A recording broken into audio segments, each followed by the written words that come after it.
Late marriages వల్ల చాలా మంది అంటూ ఉన్నారు, స్పర్మ్ కౌంట్ తగ్గిపోతూ ఉంటుంది చెప్తూ ఉన్నారు. So at a time life style, మీరు అన్నట్టుగా లైఫ్ స్టైల్ వల్ల చాలా వీటి వల్ల ప్రాబ్లమ్స్ వస్తున్నాయి. ఇద్దరిలో బేసిక్ ప్రాబ్లమ్స్ ఉండడం వల్ల పిల్లగా లేట్గా పుడుతున్నారని చెప్తున్నారు. మరి వీళ్ళు అంటే ఇవన్నీ సెటిల్ చేసుకోవాలనుకుంటే ఫుడ్ కానీ, వాళ్ళు టైమింగ్ నిద్రపోవాలన్నా కూడా ఎలా ఉంటుంది మేడం? సో మనకి ఏజ్ అన్నది is a very important risk factor.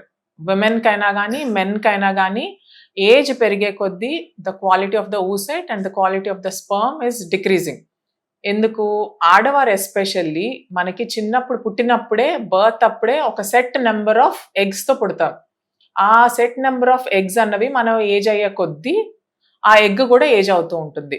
So మనకి ఎలా అయితే స్కిన్ ఏజ్ అయ్యి, హెయిర్ ఏజ్ అయ్యి, చేంజెస్ ఎలా అయితే మనకు కనపడతాయాలో అలానే ఆ అండం కూడా ఏజ్ అయ్యే కొద్దీ దాంట్లో మనకి జెనెటిక్ డిఫార్మిటీస్ వచ్చే ఛాన్సెస్ హై ఉంటాయి. దాని క్వాలిటీ పడిపోయే ఛాన్సెస్ హై ఉంటాయి.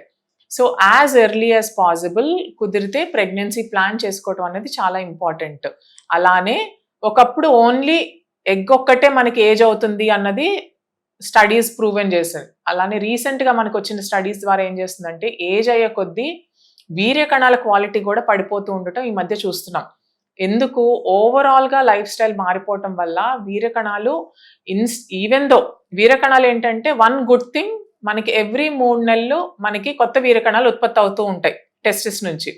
ఆ వీర్య కణాలు ఇలా ఉత్పత్తి అవటం వల్ల యూజువల్గా మనకి ఫ్రెష్ బ్యాచ్ కొంచెం లైఫ్ స్టైల్స్ అవన్నీ మార్చుకొని కరెక్ట్గా సప్లిమెంట్స్ తీసుకొని ట్రై చేస్తే వీర్య కణాలు కొంచెం హెల్దీ వీర్య కణాలు వచ్చే ఛాన్సెస్ చూస్తూ ఉండేవాళ్ళం. బట్ రీసెంట్ స్టడీస్ ఏం చెప్తున్నాయంటే ఏజ్ అయ్యే కొద్ది ఆ వీర్య కణాల క్వాలిటీ కూడా పడిపోతుంది. సో ఎనీ కపుల్ ఎవరైనా కనుక ఫ్యూచర్లో ప్రెగ్నెన్సీ కావాలి మాకు అని అనుకుంటే యాజ్ ఎర్లీ యాజ్ పాసిబుల్ వాళ్ళ ఏజ్లో ప్రెగ్నెన్సీ ప్లాన్ చేసుకోవటం బెటర్.